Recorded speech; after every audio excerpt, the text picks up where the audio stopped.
À Namur pour le Festival international du film, tout le week-end. Estelle Martin nous entraînera dans les coulisses et dans les à côté de cet événement. 25e édition cette année, 156 films du monde francophone. Ils sont représentés. On regarde. Namur, sa citadelle médiévale, son festival international du film francophone, le FIF pour les intimes. 25 ans que ça dure, 25 ans que le cinéma francophone est à l'honneur dans la capitale de la Wallonie. Le président du FIF est l'un de ses fondateurs, Jean-Louis Close, n'en est pas peu fier. Il nous a donné rendez-vous dans son fief. Bonjour Jean-Louis Close, cette crise belgo-belge ne s'invite pas à cette 25e édition ? Ah, pas du tout, parce que même si c'est un cinéma francophone, nous défendons d'abord le cinéma belge aussi. Et dans le cinéma belge, tous les ans, depuis des années, nous projetons des films flamands. 25 ans, un quart de siècle, mais pas de nostalgie pour autant. Vous voulez mettre en avant la nouvelle génération du cinéma francophone et belge.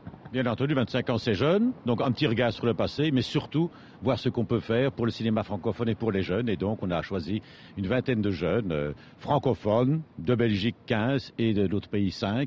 Et on les fait rencontrer des parrains qui sont reconnus dans la profession et qui ont passé un week-end à travailler, à les connaître et vraiment à essayer de leur inculquer les bases du métier et, mon Dieu, de se faire aussi un réseau, des connaissances et d'aller plus loin dans le cinéma. Une jeune génération incarnée par le jury Émile Cantillon. Ils ont entre 18 et 25 ans, ils viennent de toute la francophonie.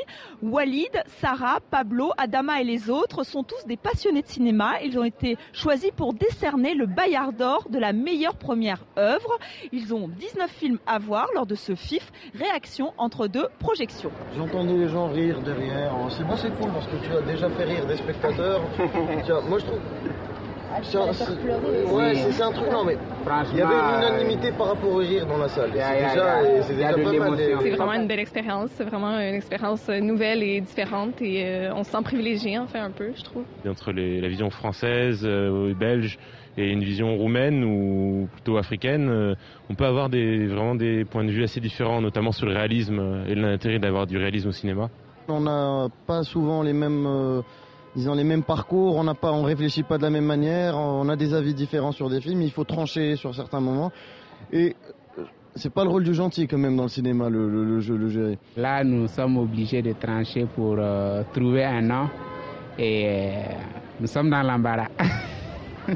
À peine le temps d'échanger et les voilà repartis pour une nouvelle projection. Leur marathon cinématographique n'est toujours pas terminé. Ils rendront leur verdict ce vendredi soir.